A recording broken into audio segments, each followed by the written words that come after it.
I used to think time was patient, that it understood what I meant to do, even when I didn't get around to doing it.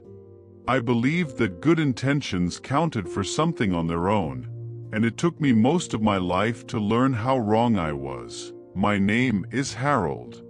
I'm 77 years old now, and this is the truth I arrived at far later than I should have. Time doesn't reward intention, it rewards attention. When I was younger, I was full of plans. Not loud plans, not reckless ones, but quiet, reasonable plans. I intended to be a better husband once work settled down. I intended to call my mother more often when things weren't so busy. I intended to spend real time with my children when they were old enough to remember it properly. I carried those intentions around like proof of good character, as if wanting to do something meaningful was almost the same as doing it. In my 30s, my life looked respectable from the outside. I had a steady job, a small house that needed more repairs than I admitted, and a marriage that felt stable because nothing was obviously broken. I told myself I was building something solid, and that the sacrifices were temporary. That word, temporary, became very comfortable in my mouth. I used it the way people use a pillow, to soften things they don't want to face. My wife, Ellen, used to sit at the kitchen table in the evenings, a cup of tea going cold in her hands while I finished paperwork or watched the news. She didn't complain much. She'd ask simple questions, how my day was, whether I wanted to take a walk, whether we should visit friends that weekend. I almost always said not tonight, maybe this weekend, let's see how things go. I meant to say yes someday. I truly did. I didn't notice when she stopped asking as often. It wasn't sudden. It happened the way dust settles, a little at a time, until one day you realize the room feels dull and you can't remember when it last felt bright. I assumed she understood. I assumed my intentions were visible, that she could feel my care even when my attention was elsewhere. The same thing happened with my children. I told myself I was providing for them, that long hours were an investment in their future. I planned trips we'd take someday, conversations we'd have when they were older, moments I'd be fully present once the pressure eased. But pressure has a way of finding new shapes. When one worry fades, another steps neatly into its place. There's a memory that still comes back to me at odd moments. My son was maybe 9 or 10. He asked me to come outside and throw a ball with him. I told him I would in a few minutes, just needed to finish something.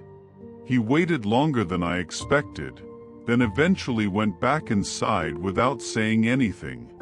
I forgot entirely.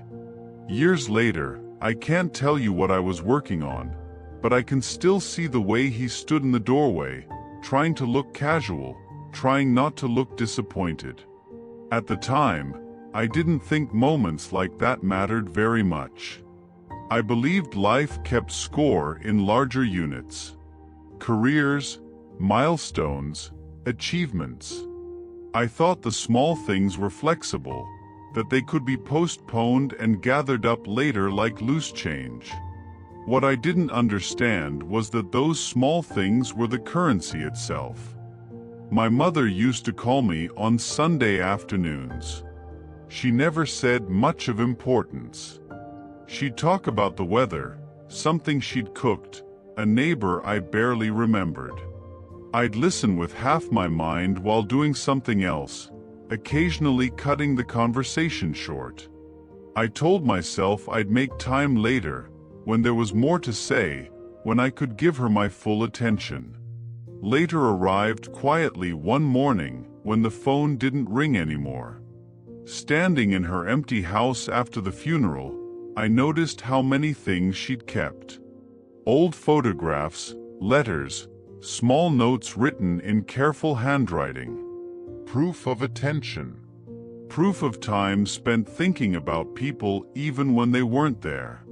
I realized then that she had been present for her life in a way I hadn't yet learned how to be. By the time I reached my 50s, the outlines of my life were set. My children were grown, polite, a little distant in ways I couldn't quite name. Ellen and I lived alongside each other more than with each other.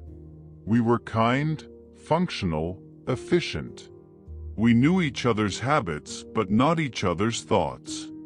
I still told myself there would be time to fix things, to reconnect, to explain everything I'd meant to do. What I didn't see was that time wasn't waiting for my explanations. It was moving forward, indifferent to my good intentions, responding only to where I actually placed my attention. And most of my attention had been spent elsewhere. The lesson didn't arrive all at once. It came in fragments. In the way conversations felt shorter. In how memories seemed thinner.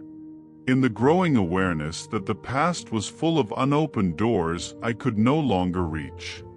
Regret, I learned, isn't loud. It's quiet and persistent. It sits with you and shows you scenes you didn't know were important until they were gone. Ellen passed away 6 years ago.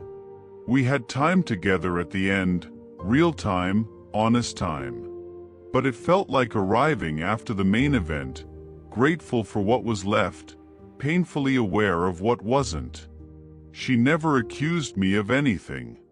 That almost made it harder. She spoke about our life kindly, focusing on the good moments, and I realized how much generosity she'd shown me without my ever fully noticing. Now, at 77, my days are slower. Ironically, I have all the time I once claimed I didn't. I sit with memories longer than I used to. I notice things. The way sunlight moves across the room, the sound of my own breathing, the weight of silence. And I understand something I wish I'd learned earlier. Attention is how we tell life what matters. Not plans, not promises, not someday. Attention, given now. Time doesn't remember what you meant to do. It only reflects what you actually showed up for. The calls you made. The hands you held. The moments you chose to be present instead of occupied. Everything else fades, no matter how sincere it felt at the time. If you're listening to this and your life feels busy, important, full of things that can't wait, I won't tell you you're wrong. I believed that too. I'll only say this quietly, from where I stand now. Be careful where you place your attention. Because one day, when time has finished with you, that will be the only record it keeps.